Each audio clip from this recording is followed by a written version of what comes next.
intro. Um, Kaylin Sullivan Two Trees, the way she describes herself is that she spent a life at the crossroads where species, cultures, beliefs, and the unknown collide and find both dissonance and resonance, both dissonance and resonance.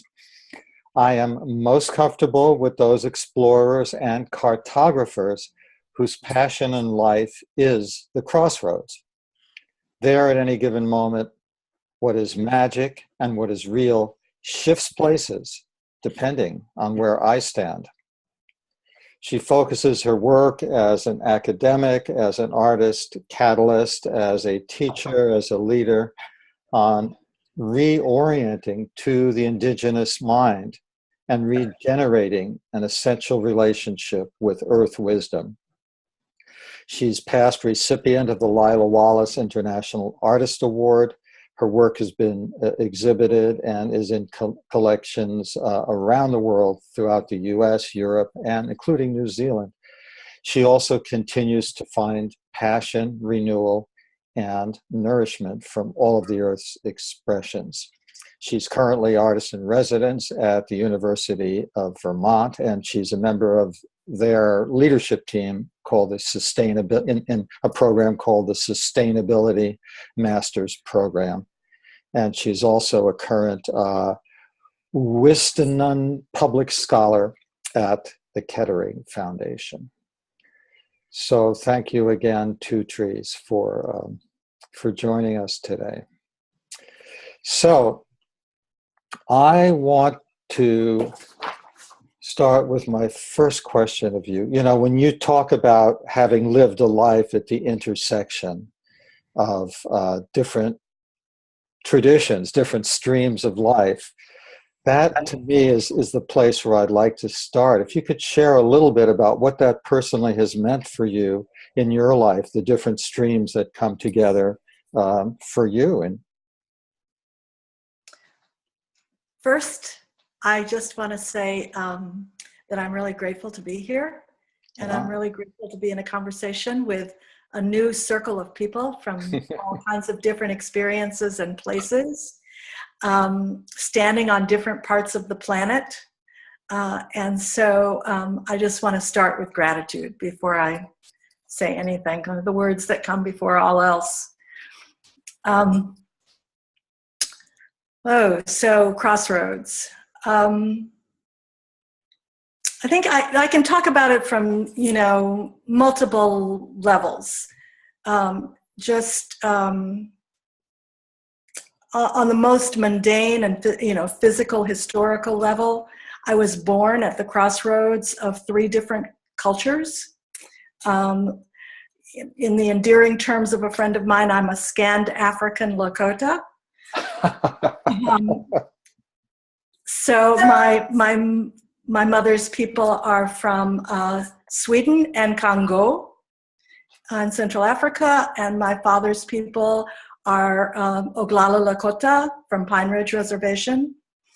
And so my life, so that's one crossroads, and that crossroads, how I was raised in all 3 of those worldviews and cosmologies, and the tension and the resonance of that in the first formative years of my life really has shaped how I move in the world and what drives me in the world. So that's one crossroads, and that's one way that I can talk about kind of living at the crossroads. I think the other crossroads that is really kind of central to how I've made meaning of all that and how I'm working to manifest what I learned from that first level is the crossroads of placing my pivot foot in the spirit world and allowing the rest of me to move from that pivot foot in the physical world. And that's another kind of crossroads. And so that crossroads really informs a lot of how the work I do and the path I've chosen manifest in the world, that I am always trying to make sure that my pivot foot is strongly grounded. It kind of points a little bit to some of the things that were said in the introductions, Len, yours, and yours, Jerry, about not always using my brain. That my brain is not my primary guide for alignment, for how I discern what it is that is meant to be the next in the great going forward. What do you mean, Two Trees, by putting your pivot foot in the spirit world? What is that for you? That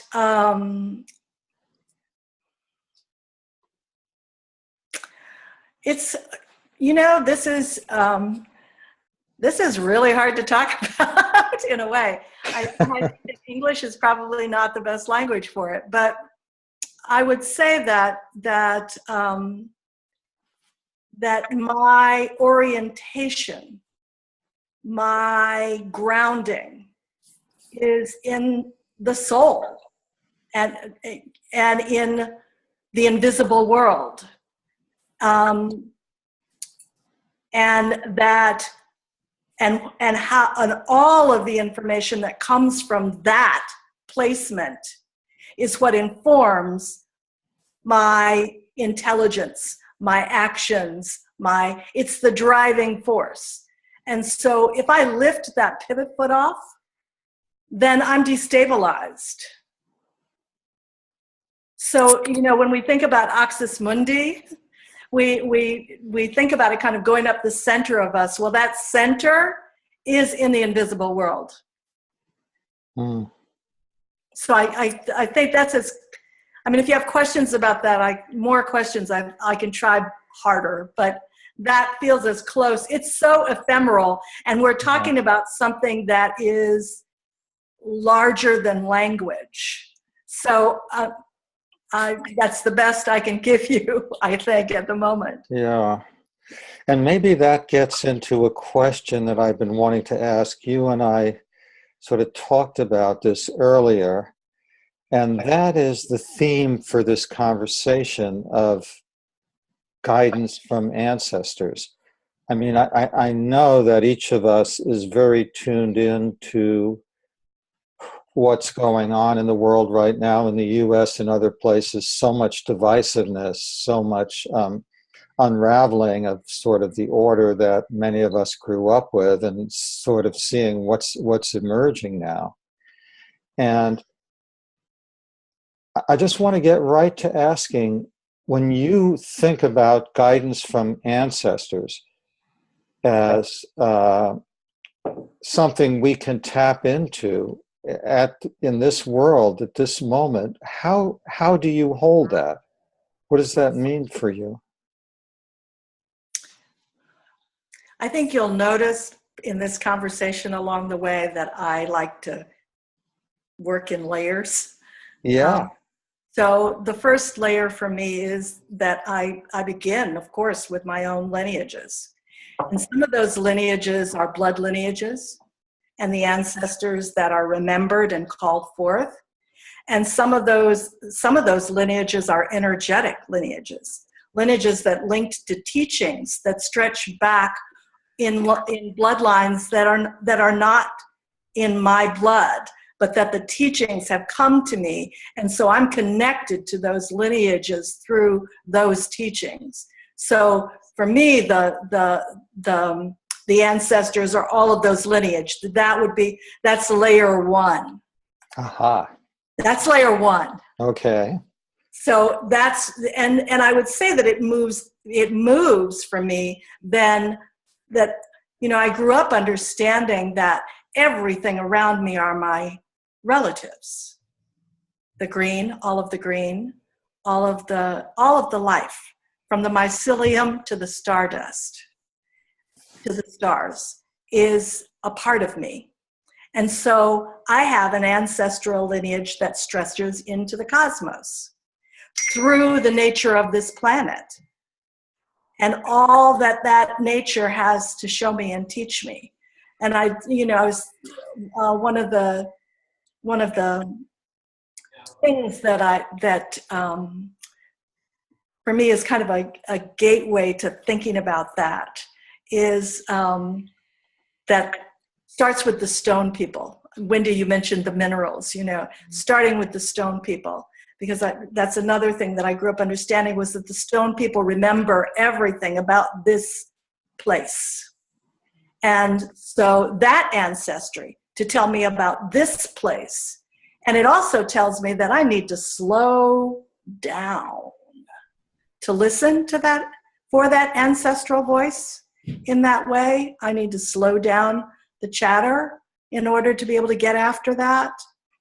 So for me, listening to the guidance of the ancestor goes from the most particular of my grandmother and my elders and the lineages of teachings, all the way to the most macro, which is the cosmos and the stars. Thank you. Yeah. By the way, I just noticed we have another person who's joined us, Jed Davis. Jed, welcome Jed. to the group. Thank you.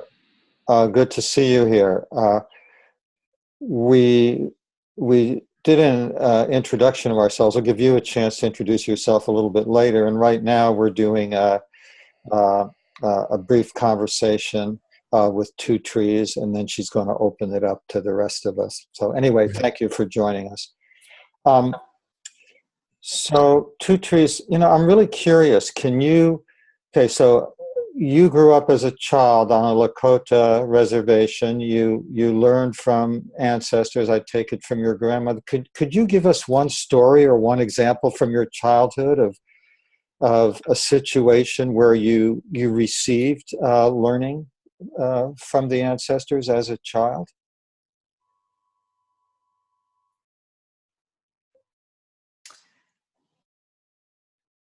Well, one of the things that, sure, I'm going to tell you a story about my grandmother. And I want to clarify too, I grew up, by the time I was 10, I'd grown up in 3 cultures and 3 languages. Okay. So I grew up on the reservation till I was 6. And then I moved to an inner city Black neighborhood in the Midwest. And then I went to a boarding school where I spoke French. Wow. So it's all in there in the very early things. So there isn't any kind of idyllic, deeply embedded one thing for any length of time. It's all crossroads, all the way down, actually. So I think that the story I want to tell is actually, and I want to preface the story by also kind of having you all think about stories where you had an experience where you felt like you heard something more than yourself. So I think the experience I want to talk about is my grandmother used to, she always thought I was too fast. I talked too fast. I moved too fast. And I was always running ahead. And so there were a lot of games that we played, that she played with me, that got me to slow down and listen. Either things like wildcrafting in the woods near her house, in the plains for our food, and learning the songs for the different plants before we gathered from them. So the song would make you slow down, and the song would make you introduce yourself, and the song would give you time to then hear what the plant had to offer. Wow. So all of that's all part of it. There is no one kind of peak, but one of the things that I loved the most, because it gave me a glimpse into how attuned she was that new moon in the fall, particularly like when it's just was starting to get really crisp. She had this old raggedy quilt that she would take, and we would go out and we would sit not too far from the house, the cabin that we lived in, but far enough so that we weren't kind of part of its environment. And we would sit out there, and we would sit out there in the dark, moonless night for quite a while. And she had left some little food somewhere a ways, maybe 50 yards from us. And she was trying to attract porcupines. Oh. And because of quills, right? Quill work, which is what we did in the winter. And so we would sit there and sit there and sit there and sit there and sit there and sit there and sit there and sit there some more. And then in a moment that I never saw the coming of, that quilt would flick out, and she would have gotten the released quills into that quilt from the porcupine. Wow. Wow, that's amazing. So that's for me, that's it. That's listening. And that's the kind of listening to the guidance of the ancestors that we're talking about. And that's starting at the very first level, or the very first circle I was talking about listening to the world around us and listening to the teachings that come from our own relationship to the natural world and those relatives and their ancestors. That's the first listening. She believed, people, we talk about gardening, and I'm starting to garden in the last maybe 5 or 10 years. I'm starting to garden. Yeah, 10 years. And I'm only starting to garden now because my grandmother used to believe that nothing that was cultivated had any life force, and that everything needed to be wildcrafted and gathered from the wild. And so it took me a long time to change my view. Joe Roberts actually had a lot to do with helping me revise my worldview about gardening. Joe is Deborah's husband. Yes, Joe is Deborah's husband, and listening, listening to things that I'm planting rather than listening in the wild for what's available, and how to be in reciprocity with what's available in the wild. So how would you say this to your grandmother if she were alive right now, and she would say, well, the life is in the wild and not in the cultivated? What would you say back to her? I would ask her to ask the plants. Because I don't know that I can speak for the plants. I'm speaking from my experience, and she was speaking from her experience. And I think that if she listened to the plants in the garden, and particularly in Joe's garden, if she listened to I'm still a fledgling, but if she listened to the plants, I think that she would hear maybe something new. Because I think all the teachings that we receive are meant to be experienced, to taken in. We take them in, and then we have to try them out. Do those teachings work for us in these times? And if they work for us in these times, keep them. And keep using them and sharing them and planting them in new places. And if they cease to work, then first go back to the source, where they came from, and check in that there's not some misinterpretation. And then, if it's still not working, let it go. That's a part of, a really interesting part of Lakota culture that has been important to me, that kind of speaks to this, is about gift giving. And kind of the highest honor you can give a gift that you've received is to give it away in the view of the giver. Wow. So that it's seen that it's continuing to pass on into the circle of life. And so that's the same with teachings. If it's really good, then you want to keep passing it on. You want to keep planting it in the ground so it can grow. Wow, this is really a key learning for me, what you've just said. Now, I want to switch tracks to something that you and I have talked about a little bit, and that is about your art. And I'm going to do a screen share so all the rest of you can see some examples on Two Trees' website. And the first thing I want to ask you is, how did you get to do art? What led you there? Art saved my life. I think I'd start by saying it saved my life.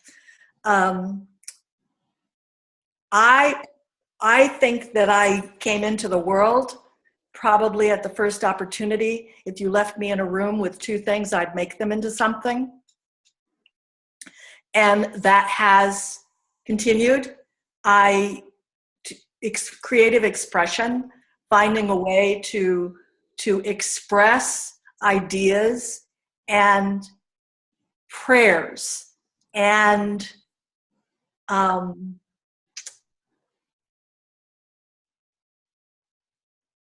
ideas and prayers into the world through the hands is really essential to me as breathing to me. It's really important. So I've just been doing it all my life, and it's changed forms. I started as a dancer, and then I moved into theater and set design, and then I started making these environments that I wanted people to have. I wanted to. I think the internal drive is to create spaces or objects that cause remembering, that evoke some kind of remembering all the way back.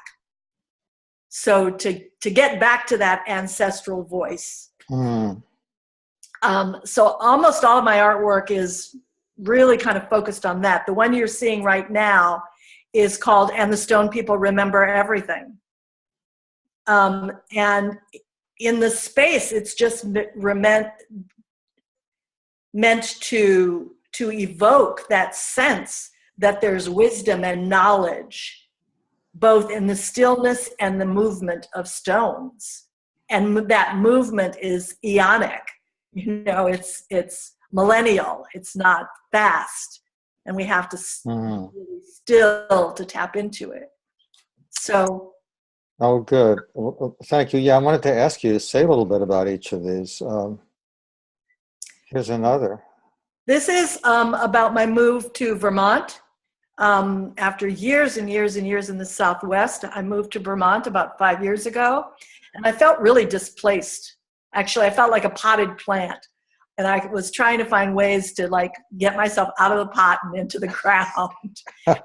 And one of the ways that I chose to do that was to really look at the multiple histories of this place and to look for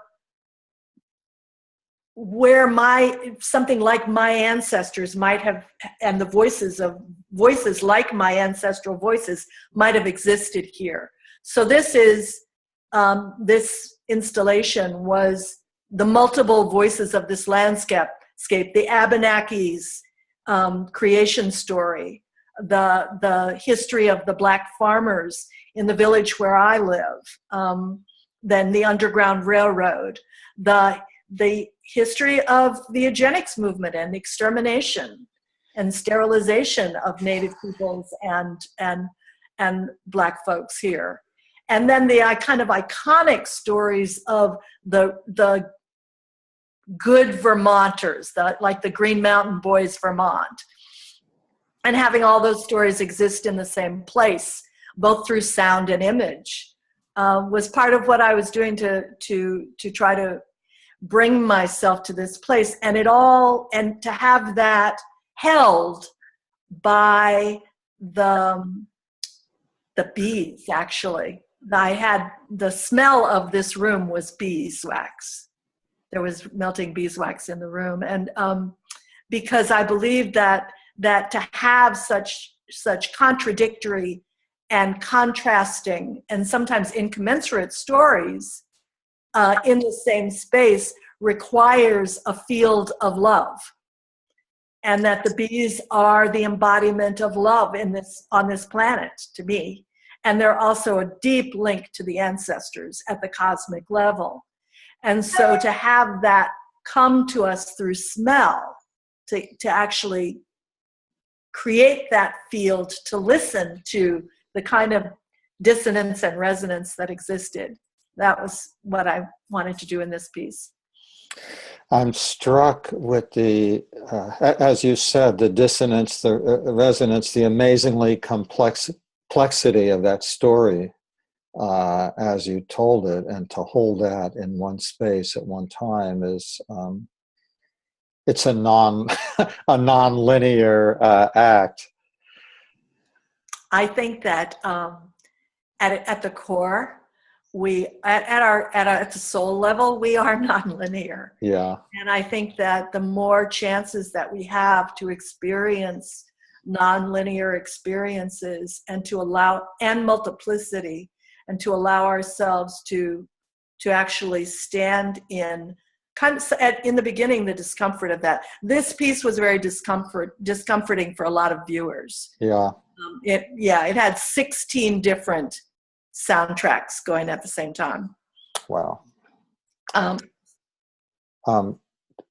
think I was curious to ask you about this piece, if you would like to talk a little about this as well. This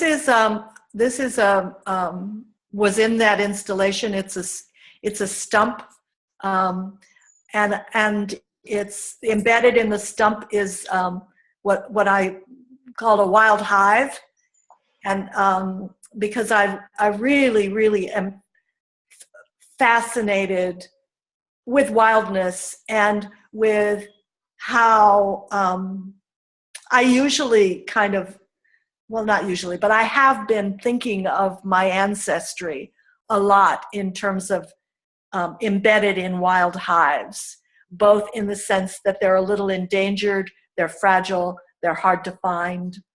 And so in the midst of this wild hive is a picture of my great grandmother in here, and her family. Oh.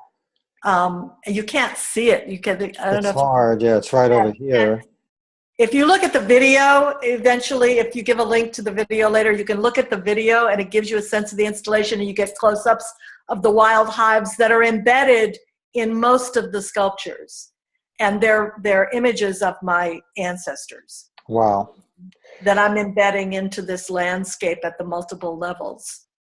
And so, I mean, that's kind of part of what there was all of that going on that was already here. And then I'm trying to embed myself and to actually plant myself and my ancestors into this ground in a way that allows us to flourish and grow.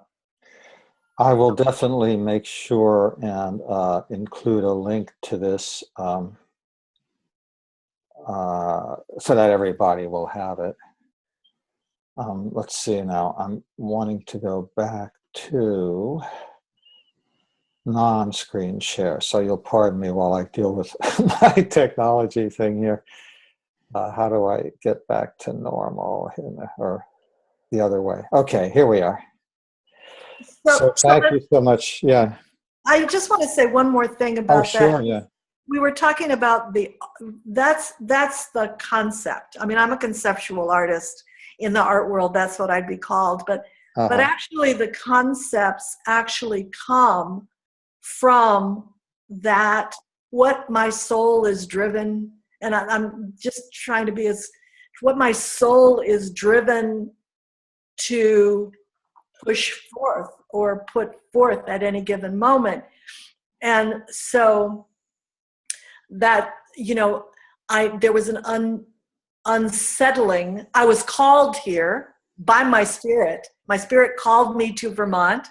And then I got here, and there was this dissonance, this real lack of resonance with the place. And so then my spirit was calling for some way to find resonance through linking myself and my ancestry all the way back, both, biological and energetic, to this place. So I just want to be clear about the impulse for these things comes from I always like to distinguish the difference between a good idea and a calling. What's the difference? Well, a good idea very often is clever and sounds really exciting and interesting, and is a little bit like kindling. You can get the fire started, but I can't get warm and warm my house with it. And a calling will keep on burning and warm my house.